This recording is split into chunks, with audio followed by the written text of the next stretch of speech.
Buenos días compañeros, buenos días docente. Soy la alumna Karen Santos González. Me encuentro estudiando la segunda especialidad de Emergencias y Desastres en la Universidad Nacional Mayor de San Marcos, Decana de América. En la unidad de Administración de Medicamentos en el área de Emergencias y Desastres, el día de hoy me ha tocado exponer sobre soluciones endovenosas. El curso Práctica Especializada número 2, la docente, la licenciada especialista Sonia Guamaní Saldaña, y quien les habla, Karen Santos González. Como introducción al tema, tenemos que decir que a pesar que el cuerpo humano es bastante complejo, la sustancia que abunda más en todo el organismo es el agua. Por sus siglas ACT, agua corporal total, sabemos que ésta se distribuye libremente en prácticamente todo el cuerpo y su movimiento se da en respuesta a los gradientes de concentración de solutos.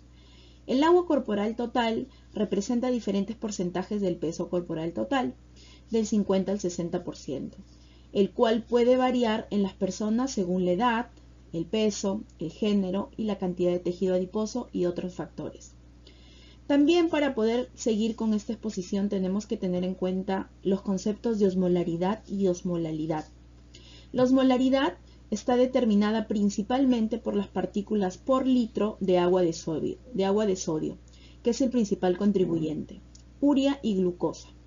El valor normal de osmolalidad, también llamado, está en un rango de 280 a 295 milosmoles por kilogramo. Hay una fórmula que aquí la presento para hallar la osmolaridad. Como otro concepto importante, tenemos la sueroterapia. Los fluidos intravenosos se usan principalmente en el paciente para terapias de reemplazo de fluidos corporales, como vehículo para la administración de medicamentos y otras funciones más específicas que podemos decir como la diálisis peritoneal, cirugías cardiovasculares y otras cirugías de gran importancia. La terapia de reemplazo por vía intravenosa o fluidoterapia también llamada busca variar la condición del espacio intravascular. Esta terapia consiste básica y fundamentalmente en la adición de cristaloides y coloides. Para entender las soluciones cristaloides y coloidales, tenemos que decir que se dividen así. Las cristaloides se dividen en isotónicas, hipotónicas, hipertónicas. Y las soluciones coloidales, que son las de las que no vamos a hablar en esta exposición, son las naturales y las artificiales. Cada una dividida por el peso o por la osmolaridad que ya previamente expliqué. Por ejemplo, en las soluciones cristaloides tenemos a la solución glucosada o a la dextrosa al 5%, que es una solución hipotónica. La solución salina al 0,9%, que es una solución isotónica. Y así podría proseguir con todas las soluciones. En cuanto a las soluciones coloidales, tenemos a la albúmina, que también por su peso osmolar es isotónica, tanto al 5 como al 25%. El dextrano, en todos sus porcentajes, las gelatinas, las poligelinas y las oxipoligelatinas. En cuanto a la administración de soluciones endovenosas, tenemos que la definición es la intervención médica más frecuente en el paciente hospitalizado, tanto en una área crítica como no crítica. Su prescripción de esta se basa en varios factores: la práctica local, la fisiopatología del paciente, las preferencias personales, etc. Las soluciones intravenosas deben ser consideradas como fármacos con indicaciones particulares, contraindicaciones, riesgo de toxicidad, efectos adversos, y esto hay que tenerlo muy en cuenta antes, durante y después de la administración de medicamentos vía intravenosa, tanto de fluidos como de medicamentos. Entre los objetivos de la fluidoterapia está mantener las pérdidas de agua y electrolitos durante condiciones fisiológicas normales, como es la orina, la transpiración, la respiración y las heces. La expansión del volumen intravascular en estados de depresión de volumen con compartimento extravascular disminuido y compartimento extravascular con la finalidad de mejorar el gasto cardíaco y la perfusión tisular o microcirculatoria. Hay que tener en cuenta nosotros como enfermeros, como licenciados en enfermería, futuros emergencistas, los 10 correctos, pero no solamente en esta especialidad, sino en todas. Estos 10 correctos antes eran llamados 5, son bastante importantes en la práctica y en el quehacer diario. Primero, los 5 correctos serán el paciente correcto, medicamento correcto, vía de administración correcta, hora correcta y dosis correcta. A estos 5 correctos se añadieron 5 correctos más, entre ellos información al paciente, que es muy importante nosotras como enfermeras brindar educación, la reconstitución y la dilución del medicamento que voy a administrar, la velocidad que tiene que tener ese medicamento que le voy a administrar al paciente, el seguimiento, y a esto le llamamos la monitorización, y el registro. Yo preparo y yo administro. En cuanto a la monitorización, como ya lo dije, que es un eje principal del quehacer diario en la enfermería, tenemos los signos vitales, llámese temperatura, frecuencia cardíaca, frecuencia respiratoria, presión arterial, el balance hídrico, tanto ingresos, egresos, pérdidas insensibles, agua de oxidación, la excreción urinaria, que se llama la diuresis, y los exámenes de laboratorio. Recordemos que le estamos administrando al paciente, como ya lo había dicho, soluciones con cristaloides y con coloides, y lo que estamos contribuyendo al paciente es a su mejoría. Es decir, si el paciente está con una hiponatremia y nosotros vamos a administrar soluciones endovenosas para mejorar esa hiponatremia, tenemos que monitorizar a ese paciente después de haberle administrado el medicamento o la solución. Tanto para las soluciones, como ya lo dije, por vía endovenosa, es decir, vamos a monitorizar todo lo que es bioquímica, llámese sodio, cloro, potasio, etc. Tenemos como principal solución al cloruro al 90%, perdón, al 9%. La composición son 9 gramos de cloruro de sodio por cada 1000 ml. Aquí tenemos el peso del sodio, el peso del cloro y el pH normal. Esta solución es inyectable al 0,9% por 1000 y tenemos en la presentación de 1000 ml o de 1 litro, de 500 ml, de 100 ml y de 250 ml. ¿Cuánto se indica este cloruro al 9%? En la deshidratación secundaria por depresión de sodio o deshidratación hipotónica, a pacientes sometidos a cirugía y con complicaciones quirúrgicas que presentan variación en cuanto a sus necesidades de sodio. Como segunda solución endovenosa de elección en el manejo del choque hipovolémico en una hiponatremia y también para otros usos como la irrigación ocular, por ejemplo, quemaduras químicas. ¿Cuáles son las precauciones de esta solución? En cuanto a la lactancia y al embarazo, no se han realizado muchos estudios que demuestren que hay alguna contraindicación o algún efecto colateral dañino en cuanto a las mujeres que han de lactar y a las gestantes. En cuanto a una insuficiencia renal, esta solución puede producir retención de sodio con la consiguiente agravación de edema, sobrecarga de líquidos e insuficiencia cardíaca congénita en este caso, ¿no? En la hipertensión arterial puede producirse retención de sodio. Recordemos que estamos hablando de un paciente que según monitoreo tiene la presión alta y tenemos que tener muy en cuenta esto al administrar soluciones, tanto esta como cualquier otra de la que vamos a hablar más adelante. Y las pruebas clínicas, que es la valoración de los niveles sanguíneos de sodio, se debe realizar periódicamente en un paciente tanto crítico, pero también no crítico. ¿Cuáles son las contraindicaciones para administrar este medicamento? Diabetes, edemas nefríticos, anemia, y las reacciones adversas frecuentes pueden ser fiebre, sofoco, enrojecimiento de la cara, y las poco frecuentes, dolor agudo abdominal inferior, dolor de cabeza, sensación de calor en labios y lengua.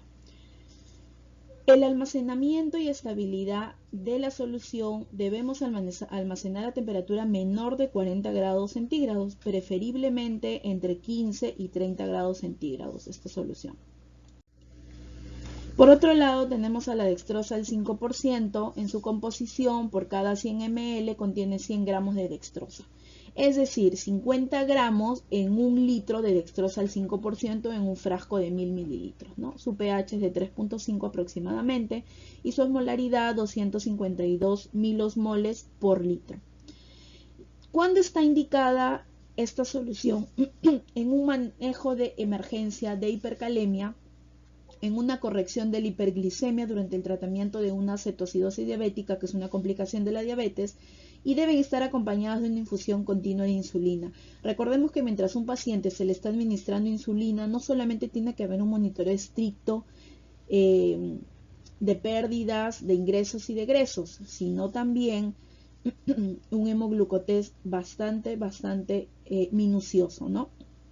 En reemplazo de fluidos y suplemento calórico en pacientes que no toleran la vía oral, pero siempre con electrolitos. La dextrosa al 5% no se puede administrar sola.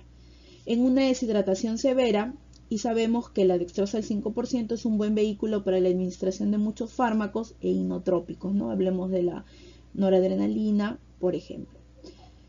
En cuanto a las precauciones de este medicamento, tenemos que tener en cuenta la enfermedad cardíaco-pulmonar, la hipertensión, la insuficiencia renal, la obstrucción urinaria, la hipovolemia, emplear con mucho cuidado, y la máxima velocidad de infusión de esta solución es de 0.5 gramos por kilogramo por hora.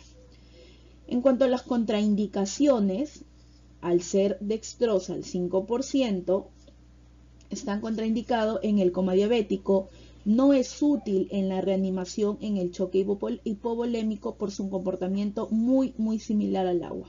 No es recomendada como solución endovenosa de mantenimiento tampoco. Como ya lo dije, la dextrosa al 5% no se puede usar sola, siempre se usa o siempre se administra junto a electrolitos. En cuanto al almacenamiento y estabilidad, el envasado debe preferentemente estar en envases rígidos y mantenerse entre 15 a 30 grados centígrados. No usar, pues, si se observan precipitados o colores extraños en el envase. En cuanto a la dextrosa, el 33.3%, sabemos que es un monosacárido fácilmente metabolizable en el cuerpo en la administración endovenosa, en forma de solución acuosa, estéril y apirógena. ¿Cuándo se indica esta dextrosa al 33.3%? En una deshidratación hipertónica, en las alteraciones de metabolismo hidrocarbonado, en una nutrición parenteral cuando la toma oral de alimentos está bastante limitada y también como vehículo para administración de medicamentos y electrolitos. ¿Cuáles son las contraindicaciones para administrar esta solución? En una hiperglucemia, porque estamos hablando de dextrosa, que es un monosacárido, en la diabetes mellitus que no están tratadas o controladas, cuando hay intolerancia a los carbohidratos, en una deshidratación hipotónica, en un desequilibrio electrolítico en pacientes con hemorragia tanto intracraneal o intraespinal, ¿no? Y las reacciones adversas de este medicamento es la hiperglucemia, la glucosuria o alteraciones en el equilibrio de fluidos electrolitos. Hay que tener en cuenta, colegas, que todas estas soluciones tienen que ser no solamente monitorizadas por el personal de salud, que somos nosotras las principales, el eje, quienes administramos el medicamento, pero también es muy importante monitorizar al paciente luego de, no solamente previo, sino luego. En cuanto al cloruro de sodio al 20% o también comúnmente llamado hipersodio, sabemos que es una solución hipertónica que está indicado en todos los casos de deshidratación en general, en aquellos que han estado o en que se requiere establecer el equilibrio electrolítico del sodio y del cloro. En cuanto a su mecanismo de acción, el cloruro sódico aditivo para solución endovenosa controla la distribución de agua en el organismo y mantiene el equilibrio de líquidos. ¿Cuáles son las contraindicaciones de este medicamento o de esta solución en cuanto a la diabetes, los edemas nefríticos y la anemia? Y las reacciones adversas, las frecuentes o las que podemos ver, muy parecidas a la anterior solución: fiebre, sofoco, enrojecimiento de la cara, y poco frecuente, dolor agudo abdominal inferior, dolor de cabeza y sensación de calor en labios y lengua, ¿no? bastante parecido a el cloruro de sodio al 9%. En cuanto al calium, también llamado cloruro de potasio al 20%, sabemos que el potasio es el principal catión en la mayoría de los tejidos corporales. Participa en numerosos procesos fisiológicos esenciales y debemos siempre recordar que es un electrolito bastante importante para el sistema cardíaco. Eso tenemos que tenerlo bastante presente, ¿no? Está indicado en pacientes con estrés y falta de aporte nutricional y tenemos que tener precauciones en cuanto al embarazo. Bueno, está categorizado en un riesgo para el embarazo C, que es una categorización que se hacen con los medicamentos en cuanto a pacientes embarazadas, ¿no? En el área cardiovascular, la administración rápida puede producir arritmias o paro cardíaco. Es un medicamento con el que tenemos que tener bastante cuidado. Y las pruebas clínicas deben administrarse diluido como infusión lenta. En cuanto a la insuficiencia renal, puede presentar una alteración en la excreción del potasio. Las contraindicaciones para administrar esta solución, este medicamento, no debe utilizarse cuando existe hiperpotasemia, ya que posteriores aumentos del potasio sérico pueden producir también un paro cardíaco. Las reacciones adversas frecuentes para este medicamento es la confusión, latidos cardíacos irregulares, entumecimiento, hormigueo en manos, pies, labios, disnea y ansiedad. Y se debe almacenar en una temperatura menor de 40 grados centígrados, preferentemente entre 15 a 30 grados centígrados. Todos estos medicamentos que nosotras como enfermeras administramos, no solamente tenemos que tener los 10 correctos bastante presentes, sino también otros cuidados. Como ya lo dije, tener siempre las medidas de bioseguridad antes, durante y después. Como principio universal sabemos nosotras que está el lavado de manos, ¿no? Tener el material preparado que se utilizará previo a la administración de soluciones endovenosas, ya sea soluciones, medicamentos, diluciones, ¿no? La fluidoterapia se administra por vía endovenosa, como ya lo habíamos dicho durante toda la exposición, y por lo tanto es imprescindible que el catéter endovenoso del paciente se encuentre en buen estado, es decir, permeable, sin signo de flebitis, con fecha que no haya caducado, y preparar soluciones solas o con agregados es con la técnica estéril lo más posible, para evitar las infecciones por procedimientos invasivos al paciente, ¿no? Recuerden que nosotras somos las que no debemos hacer daño al paciente. Y bueno, valorar a mi paciente, como ya lo habíamos dicho, antes, durante y después, también llamado monitorización. Otros cuidados de enfermería es verificar que el fluido y la cantidad a administrar sean apropiadas para la situación clínica del paciente. Nosotros como enfermera podemos recibir muchas indicaciones de los médicos, pero siempre debemos tener criterio y ser responsable con lo que le estamos administrando, ¿no? Por eso aquí coloco criterios de enfermería. Controlar los ritmos de perfusión para evitar posibles sobrecargas de líquido. Ya hemos dicho que una sobredosis de potasio nos puede llevar a una parada cardíaca, ¿no? Evitar pues así la aparición de efectos secundarios indeseables o perjudiciales para el paciente.